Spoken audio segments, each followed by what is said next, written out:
नमस्कार मित्रांनो, मी Sheetal. True stories मध्ये तुम्हा सर्वांचे मनापासून स्वागत. मित्रांनो, ही गोष्ट अशा एका नात्याची आहे जे रक्ताचं नव्हतं पण भावनांनी घट्ट विणलेलं होतं. ही गोष्ट आहे अशा आशेची जी कोणाच्याही निघून जाण्यानं संपत नाही. नाती फक्त रक्ताची नसतात, ती मनाची असतात. एकाकी जगणाऱ्या एका वृद्ध मास्टरजींची ही कथा आहे. एका कडाक्याच्या थंडीत त्यांना एक निराधार मुलगा सापडला. त्या एका भेटीने दोघांचंही आयुष्य बदलून गेलं. ही गोष्ट आहे प्रेम, विश्वास आणि एका अनोळख्या नात्याची. चला तर मग ऐकूया एक हृदयस्पर्शी कथा जी तुम्हाला नक्कीच भावुक करेल. रामनगर हे एक छोटं आणि शांत गाव होतं, जिथे सकाळची सुरुवात पक्ष्यांच्या किलबिलाटाने आणि मंदिरातल्या घंटाच्या नादाने व्हायची. गावाच्या एका कोपऱ्यात जुन्या भिंतीचं एक घर होतं, ज्यावर धुसर अक्षरात लिहिलं होतं, मास्टर आलोक वर्मा. 65 वर्षांचे आलोक सर निवृत्त शिक्षक होते. त्यांच्या आयुष्यात साधेपणाशिवाय दुसरं काहीच नव्हतं. पांढरा शुभ्र धोती कुर्ता, चेहऱ्यावरच्या सुरकुत्यांमध्ये चमकणारे शांत डोळे आणि त्यांची एक जुनी ॲटलास सायकल, जी त्यांच्यासारखीच वयानं थकली होती पण आजही जोमाने धावायची. आलोकजींचे जगात कोणीच नव्हतं. 5 वर्षापूर्वी आजारपणामुळे त्यांची पत्नी सावित्री गेली आणि त्यानंतर त्यांचे आयुष्य पूर्णपणे रिकामे झाले. लोक अनेकदा त्यांना विचारायचे, मास्टरजी, इतक्या मोठ्या घरात एकटे कसे राहता? एखादा रखवाला ठेवा की. मास्टरजी त्यावर फक्त शांतपणे हसायचे आणि म्हणायचे, हे घर एकटं नाहीये, यात सावित्रीच्या आठवणी आहेत आणि माझ्या पुस्तकांचा सुगंध आहे. खिडकीतून येणारी थंड हवा जेव्हा अंगाला स्पर्श करते तेव्हा वाटतं जणू ती माझी विचारपूस करत आहे. पण खरं तर रात्रीच्या निवांत वेळी जेव्हा ते लालटेनच्या उजेडात पुस्तक वाचत बसायचे, तेव्हा घराच्या रिकाम्या भिंती त्यांना खायला उठायच्या. एकटेपणाची ती भयान शांतता कानठळ्या बसवायची. 2018 सालची ती कडाक्याच्या थंडीची डिसेंबरची रात्र होती. बाहेर इतकं दाट धुकं होतं की समोरचं काहीच दिसत नव्हतं.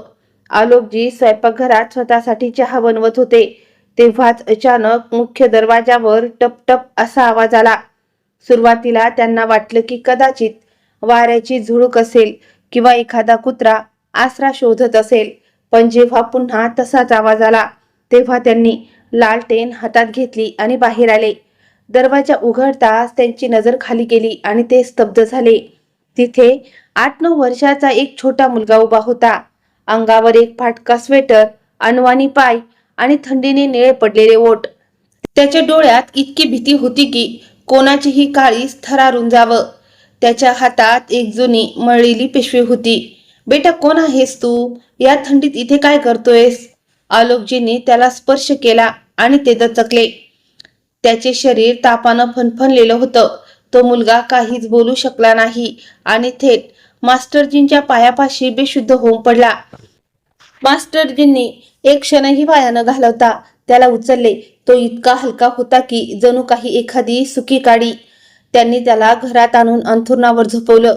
उबदार चादर पांघरली आणि लगेच शेकोटी पेटवली. डॉक्टरला बोलवण्यासाठी वेळ नव्हती म्हणून त्यांनी स्वतःच त्याच्या कपाळावर थंड पाण्याच्या पट्ट्या ठेवण्यास सुरुवात केली. ती संपूर्ण रात्र मास्टरजी जागेच होते. दर अर्ध्या तासाला ते त्या मुलाची पट्टी बदलत होते.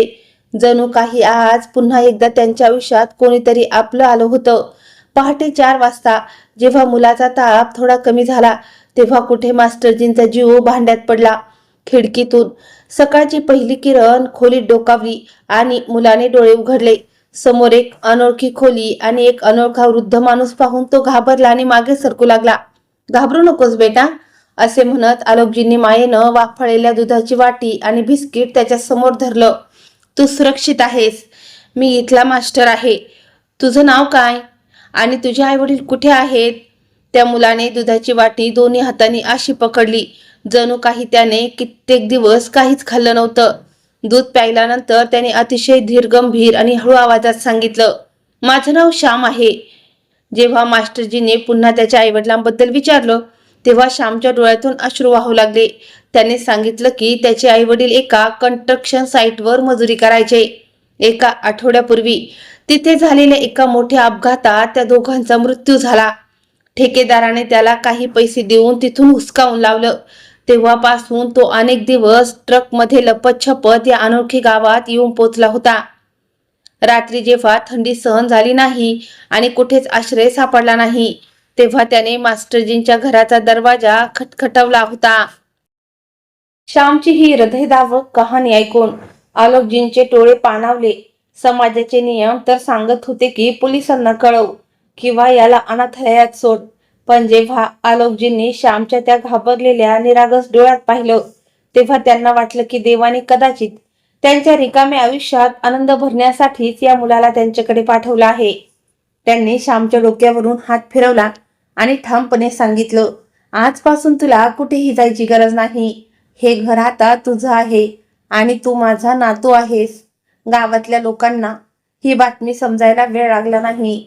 जेव्हा शेजाऱ्यांना कळलं की मास्टरजींनी एका अनाथ मुलाला आपल्या घरी ठेवून घेतलं आहे, तेव्हा लोकांच्या चर्चांना उधाण आलं. एक दिवस शेजारचे शर्माजी आले आणि म्हणाले, मास्टरजी, हे काय वेळ लावून घेतलंय तुम्ही? जातपात काही माहीत नाही, कुठून आलाय, कोण आहे, काहीच पत्ता नाही. उद्या हा मोठा होऊन काही गुन्हा करेल किंवा चोरी करेल तर जबाबदार कोण? या वयात उगाच संकटांना आमंत्रण देऊ नका. आलोकजींनी अतिशय शांतपणे उत्तर दिलं, शर्माजी, मूल जेव्हा जन्माला येतं तेव्हा त्याची कोणतीही जात किंवा प्रवृत्ती नसते. त्याला जसं वातावरण मिळतं तसाच तो घडतो. जर मी याला आज सोडून दिलं तर कदाचित ही दुनिया त्याला गुन्हेगार बनवेल, पण जर मी त्याला प्रेम आणि शिक्षण दिलं तर तो नक्कीच एक चांगला माणूस बनेल. आणि राहिला प्रश्न चोरीचा, तर माझ्याकडे चोरण्यासारखं आठवणी आणि पुस्तकांशिवाय दुसरं काय आहे? मास्टरजींनी श्यामला स्वतःच्या जुन्या शाळेत प्रवेश मिळवून दिला. सुरुवातीच्या दिवसात श्याम खूप शांत असायचा. तो घराच्या कोपऱ्यात जाऊन बसायचा. त्याला सतत भीती वाटायची की कुणीतरी त्याला रागवून घराबाहेर काढून देईल. तो प्रत्येक लहान गोष्टीसाठी मास्टरजींची माफी मागायचा. पण आलोकजींचे प्रेम निस्वार्थ होते. ते रोज सकाळी श्यामला आपल्या सायकलच्या पुढच्या हँडलवर बसवून शाळेत न्यायचे आणि संध्याकाळी त्याला आपल्या जवळ बसवून गणित आणि विज्ञान शिकवायचे. हळूहळू श्यामच्या मनातला भीतीचा भाव नाहीसा झाला आणि त्याच्या डोळ्यात पुन्हा ती हरवलेली निरागसता परत आली. तो आता मास्टरजींना दादू म्हणून हाक मारू लागला. काळ वेगाने पुढे सरकू लागला आणि श्याम आता 14 वर्षांचा झाला होता. तो अभ्यासात अतिशय हुशार होता, पण त्याही पेक्षा तो एक संवेदनशील मुलगा होता. त्याला झाडे, प्राणी आणि कविता याची खूप आवड होती. प्रत्येक रविवारी दादू आणि श्यामचा एक खास नियम होता, पतंग उडवणे. रामनगरच्या मैदानावर दोघेही जायचे. जेव्हा आलोकजींची वृद्ध बोटे पतंगाची दोर सैल सोडायचे, तेव्हा श्याम आकाशात उंच भरारी पतंग पाहून आनंदाने टाळ्या वाजवायचा. एकदा पतंग उडवताना श्यामने विचारले, दादू, ही पतंग इतकी उंच कशी उडते? आलोकजीने हसून उत्तर दिलं, बेटा, पतंग हवेच्या जोरावर नाही, तर जमिनीवर उभ्या असलेल्या माणसाच्या हातात असलेल्या त्या धाग्यामुळे उडते. आयुष्यात तू कितीही उंच शिखरावर पोचलास तरी आपल्या मुळांना आणि संस्कारांना कधीही सोडू नकोस. तेच तुला सावरून धरतील. श्यामने दादूचे हे शब्द आपल्या हृदयात कोरून घेतले. तो केवळ अभ्यासच करत नव्हता, तर घरातल्या कामातही दादूला मदत करायचा. आलोकजींच्या गुडघ्यात खूप दुखायचं, म्हणून श्याम न सांगता रोज रात्री त्यांचे पाय चेपून द्यायचा. गावातले जे लोक कधी काळी मास्टरजींना टोमणे मारायचे, ते आता त्यांच्या नात्याची उदाहरणं देऊ लागले. लोक म्हणायचे, खरं तर नशीब असावं तर मास्टरजींसारखं. रक्ताचं नातंही असं नसतं जसा हा मुलगा त्यांच्यासाठी करतोय. जेव्हा श्याम 12वीत होता तेव्हा अचानक एक दिवस आलोकजींची प्रकृती खालावली. त्यांना सतत खोकला येत होता आणि खोकल्यासोबत रक्ताचे थेंब पडू लागले. श्याम प्रचंड घाबरला. तो धावत शेजारील शर्माजींकडे गेला आणि त्यांच्या मदतीने दादूला शहरातील मोठ्या हॉस्पिटलमध्ये घेऊन गेला. हॉस्पिटलमध्ये डॉक्टरांनी अनेक तपासण्या केल्या. रिपोर्ट आल्यावर समजलं की मास्टरजींना फुफ्फुसाचा एक गंभीर आजार झाला आहे, ज्याच्या उपचारासाठी खूप मोठा खर्च येणार होता. श्यामच्या पायाखालची जमीन जणू सरकली. दादूची पेन्शन खूप कमी होती. त्यातून फक्त घराचा खर्च आणि श्यामचा शिक्षणाचा खर्च भागला जायचा. मग हॉस्पिटलचा एवढा मोठा खर्च कसा उभा करायचा? हॉस्पिटलच्या बेडवर पडून आलोकजीने कमजोर आवाजात म्हटलं, श्याम बेटा, माझं वय झालं आहे. डॉक्टरांच्या नादी लागून तुझे पैसे वाया घालवू नकोस. तू तुझ्या अभ्यासावर लक्ष दे. तुझ्या बोर्डाच्या परीक्षा जवळ आल्या आहेत. श्यामने दादूंचा हात दोन्ही हाताने घट्ट धरला. त्याच्या डोळ्यात अश्रू होते, पण आवाजात एक अढळ निश्चय होता. तो म्हणाला, दादू, जेव्हा माझी कोणतीही ओळख नव्हती तेव्हा तुम्ही मला आधार दिलात. आज जर मी तुमच्यासाठी काही करू शकलो नाही तर माझ्या या शिक्षणाला आणि आयुष्याला काहीच अर्थ नाही. तुम्ही काळजी करू नका, सगळं ठीक होईल. श्यामने त्या रात्री एक मोठा निर्णय घेतला. त्याने अभ्यासासोबतच पहाटे पेपर वाटण्याचे काम सुरू केलं. दुपारी शाळेतून आल्यावर तो एका मेडिकल स्टोअरमध्ये पार्ट टाइम काम करू लागला आणि रात्री जागून आपला अभ्यास पूर्ण करायचा. सलग 3 महिने श्याम फक्त 3-4 तास झोपायचा. त्याचे डोळे खोल गेले होते, शरीर थकलं होतं, पण त्याचा आत्मविश्वास डगमगला नाही. त्याने आपल्या कष्टाने आणि दादूच्या काही जुन्या बचतीतून त्यांचा संपूर्ण उपचार केला. जेव्हा आलोकजी बरे होऊन घरी परतले तेव्हा त्यांनी श्यामच्या हातावरचे फोड पाहिले. पेपर वाटून आणि कष्ट करून पडले होते.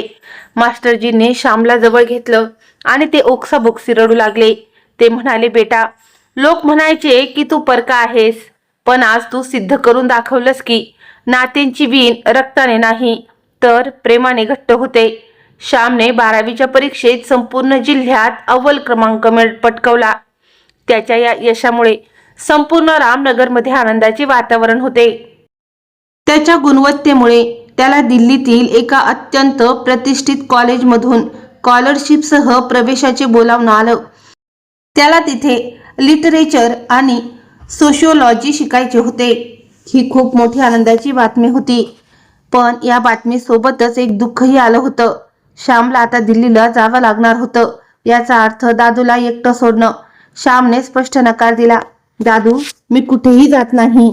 मी इथं राहून एखाद्या लोकल कॉलेजमधून शिक्षण घेईन. मी तुम्हाला या अवस्थेत एकटं सोडून जाऊ शकत नाही. आलोकजींनी श्यामला आपल्या जवळ बसवलं. त्याने कपाटातून आपल्या त्या जुन्या एटलस सायकलची किल्ली काढली आणि श्यामच्या हातात ठेवली.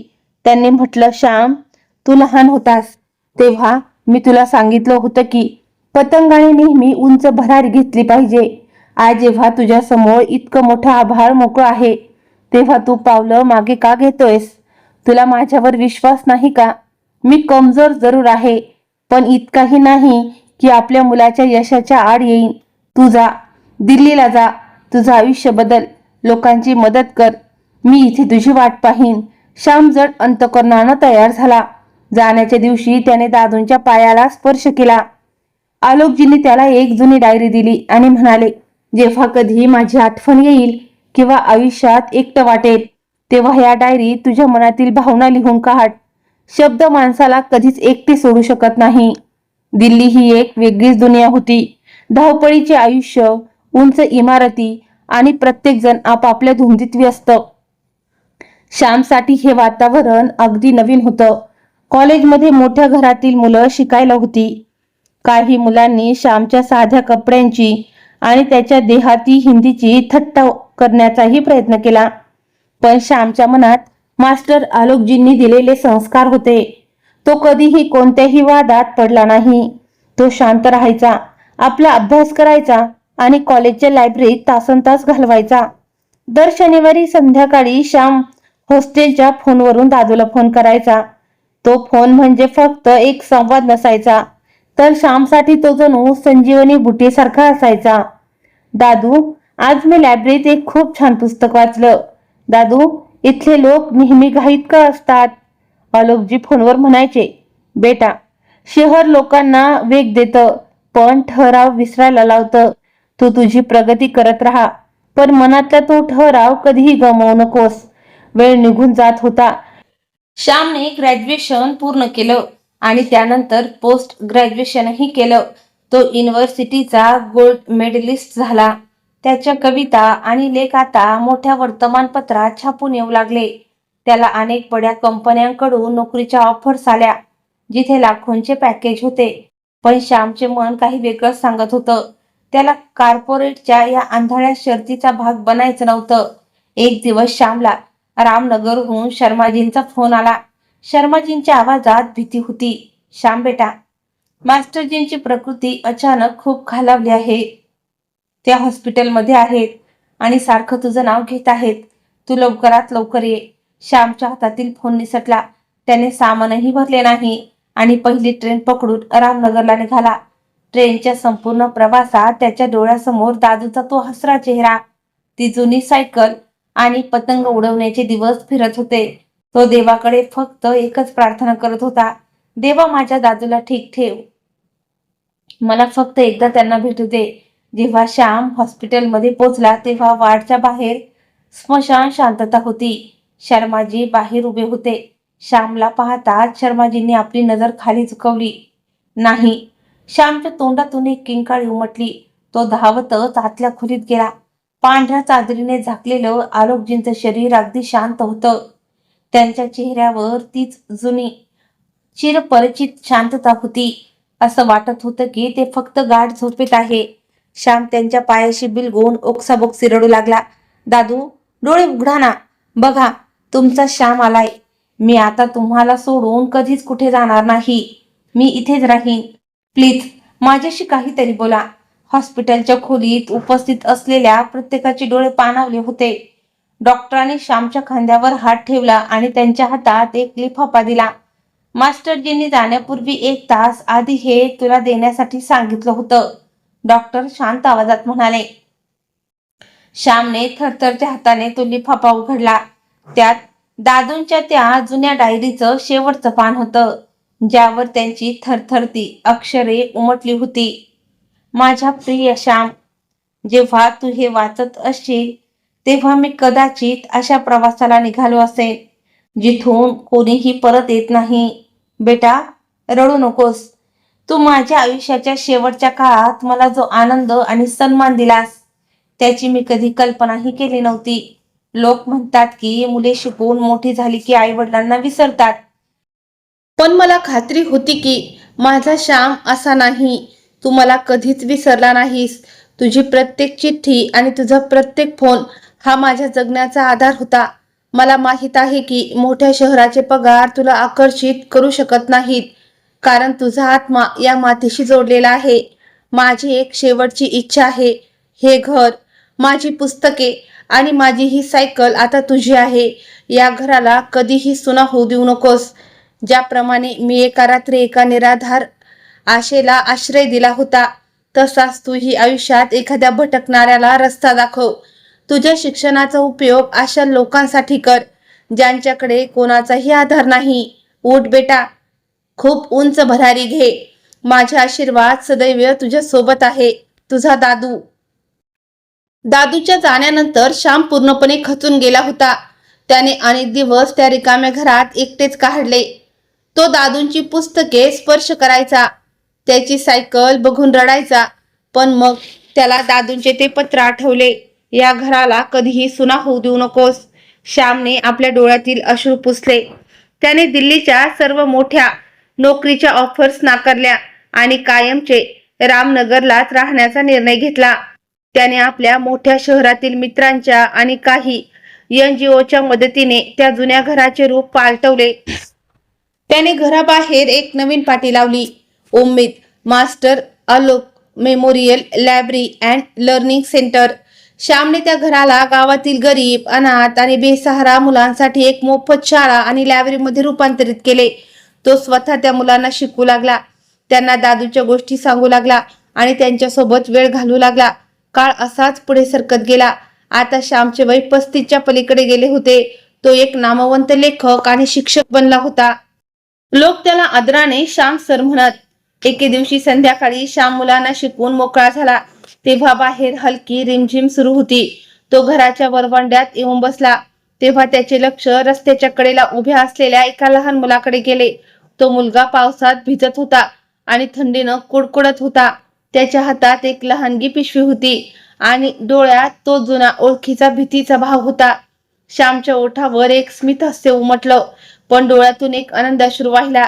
त्याला जाणवलं की दादू कुठेतरी आसपासच आहेत आणि आनंदाने हसत आहेत. श्याम आपल्या खुर्चीवरून उठला, छत्री घेतली आणि त्या मुलाच्या दिशेने चालू लागला.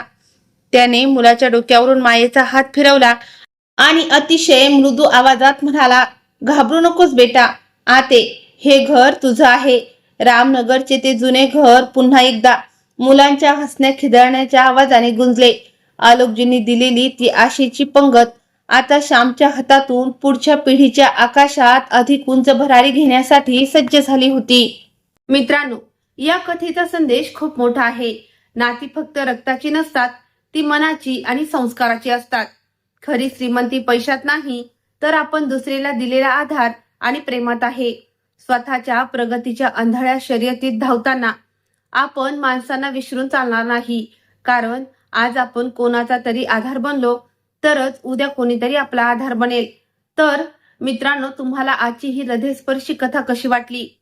तुमच्या आयुष्यात असा एखादा माणूस आहे का जो रक्ताचा नसूनही तुमच्यासाठी खूप काही करतो? मला कमेंट्स मध्ये नक्की सांगा. आणि मित्रांनो, तुम्ही ही कथा कोणत्या शहरातून किंवा गावातून पाहत आहात हे सुद्धा कमेंट करून नक्की सांगा. ही गोष्ट तुमच्या मनाला स्पर्श करून गेली असेल तर व्हिडिओला एक लाईक करा आणि आपल्या जवळच्या मित्रमैत्रिणींसोबत नक्की शेअर करा. अजून अशाच सुंदर आणि प्रेरणादायी कथा ऐकण्यासाठी ट्रू स्टोरीज चॅनलला सबस्क्राईब करायला विसरू नका. पुन्हा भेटूया अशाच नवीन कथेसह. तोपर्यंत काळजी घ्या. धन्यवाद.